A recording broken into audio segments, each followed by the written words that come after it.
Welcome to all of you, my dear friends. My name is Arnab Bhattacharjee and I am the head of Imperial Education. Today I am here again back as all of you are asking continuously, sir, what would be the strategy to crack IBPS Clerk Mains? So I am here again to tell you that how to crack IBPS Clerk Mains, and will be very helpful to you because whatever the questions that I am going to tell you today, that are the same questions which are going to ask in IBPS Clerk Mains 2016, that will be happening in 1st January 2017. So on 1st January 2017 we have exam of IBPS Clerk Mains, and I know that you are preparing very strictly, very rigorously for your exam, and I am today here to help you to make your exam more better, to get score much better than what you can earlier. So I will be telling you those questions which are very helpful and that are very sure to come your exam. So here we will discuss the clerk strategy, how to crack IBPS Clerk Mains.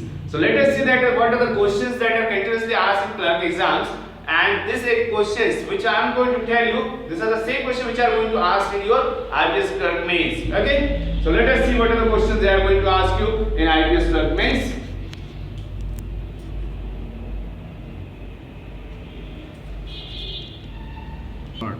So at first we will discuss the pattern of exam which is going to ask in IBPS Clerk Mains. So here we have the pattern which is going to ask in IBPS Clerk Mains. Now you can see that there are 5 subjects: reasoning, English, quantitative aptitude, general awareness and computer awareness. Remember that students, they are having different individual sections, and individual subjects you have to pass individually. You cannot pass cumulatively or combinedly. You have to pass individually. That means you have to pass in reasoning also, English also, quantitative, general awareness and computer awareness.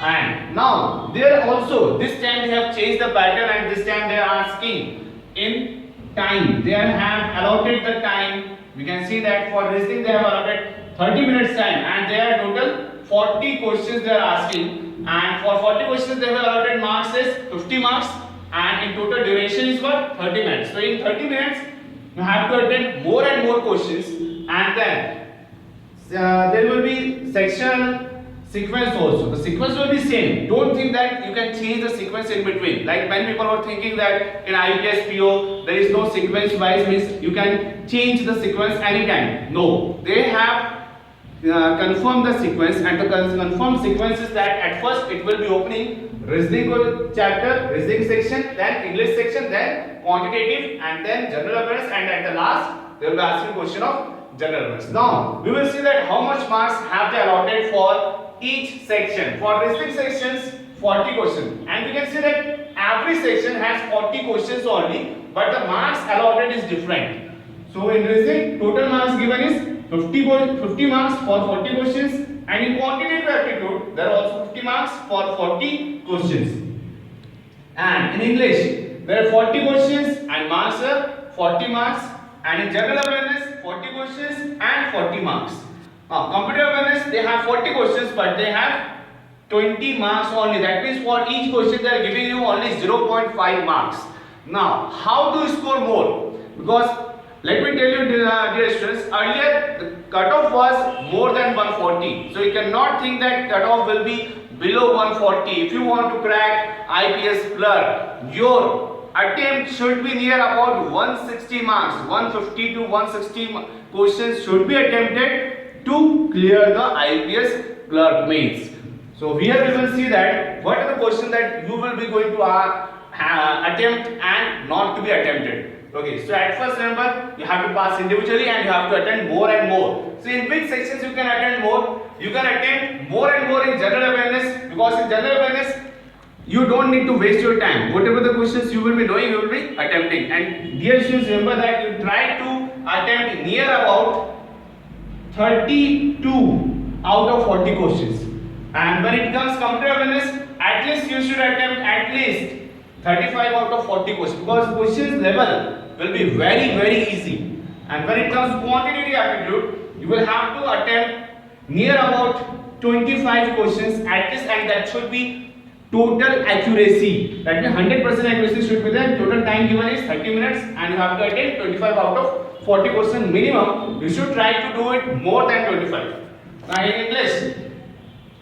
English you have to attempt at least 30 questions out of 40, and in reasoning you have to attempt at least 30 questions out of 40 questions in this time given. So that you can see that these are the times, and I have given you that how many questions you have to attempt here. 35, 25, 60, and then 60, 120, 120 plus 132, that is total question. But I have told you that minimum questions you should try to attempt is 152 questions.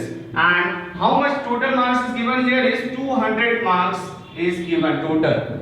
So you have to attempt at least 152 questions in 152 questions of 200 questions, and 200 marks is given.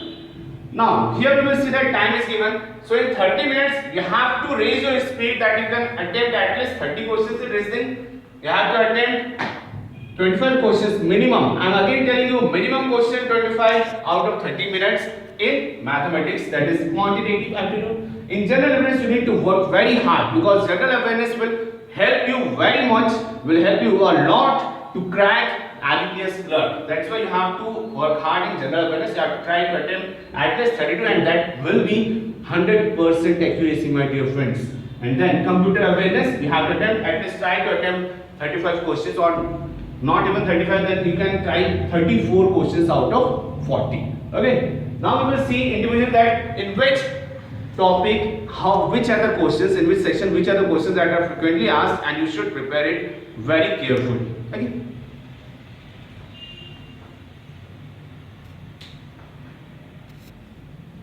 Start. So dear students, here the questions that I am going to ask in reasoning section, especially I have written all the questions and how many questions will be asked from each topic. I have written that. So let us discuss these questions. Inequality. This is one of the easiest topic. You should practice lot so that you can easily solve an inequality question in 30 seconds. You should not give more time than 30 seconds. You should practice a lot from now onwards. Coding decoding, again it is very easy questions. Here there will be 5 questions, and again it should not take more than 40 seconds. It should be done in 40 seconds. And then syllogism, again this is one of the very easy topics, syllogism. Here we can see that syllogism questions are having 5 questions. So in 5 questions you can solve easily 5 questions. In 2 to 3 minutes you should cover up all these 5 questions. Why I am telling this? Because if you save time in all these questions, you can give more time to arrangements. That's why you need to save your time in syllogism and all these questions. Now in direction sense, you have 2 questions. There is again very easy questions, very easy topic. Direction sense, 2 questions will be very easy. And blood relation, again 3 questions, very easy topic. Blood relation also. They may ask data sufficiency in blood relation, but this data sufficiency will be very easy of blood relation. And then number sequence is again very easy topic, so it will also give you 5 questions, 5 marks. So here we can see that easily we are achieving how many marks? 5, 15, 20, 25. So we can see that 25 questions are in our pocket very easy. Now we have questions left: linear arrangement, square arrangement and floor arrangement. So which question we should solve? Now dear students, remember that you should solve linear arrangement at first. So if you solve linear arrangement, you will get 5 questions in this, and then you should try square arrangement. If you have time, then only solve floor arrangement. If you don't have time, leave it, no problem. But remember my dear student, don't start your questions with linear and square arrangement, because it may take more time. So don't start with arrangements. Always start with the easiest one. Sometimes it happens that when you are opening the question paper, and you can see that in the section it is started with only arrangements. So if you have seen that it is starting with arrangement, leave that question, because arrangements always contain 5 questions. So you can directly click on the 6th question to see the next question, and then by seeing 6th question you can start. You may get inequality, coding, decoding, syllogism, and then start solving that. And when you will complete all these questions up to 6th number, then come back to linear arrangement, square arrangement or floor arrangement. Then you can solve. But don't abscond from these topics of arrangements, because these topics are very important and very easy to solve. Actually what happens that we all get panic. Okay, this arrangement is there, that means we cannot solve, or we give more time. do one thing, practice more and more of linear arrangement and square arrangement. You will see that this is very simple talking, very easy questions they are asking. Just need to learn this, you just need to practice this beforehand. Once you practice this, you will see that you have easily completed this kind of questions, and people who are grabbing the seats in government job, they are doing what? They are doing this kind of questions only. That's why I am telling you these questions. Once again, go through these questions, what are the questions and what are the number of questions they are asking. You should properly arrange this and start preparing according to this strategy only. You can easily crack. Don't give time to any other questions, just give your time to these questions only. Okay? Just once have a look again on these questions.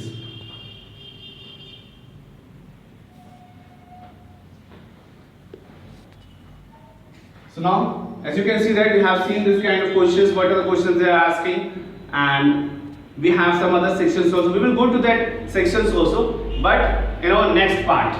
We will come with next part, next video, in which I will be discussing questions on mathematics, numerical ability, quantitative aptitude, and general awareness, computer awareness, and English also. People have a very big fear of English language also. I will come with that English language also. So don't need to worry. At first, start preparing for reasoning language. As we can see that in reasoning, we have very few topics. We can start with this topic, and it is one of the easiest topics to remember, my dear students.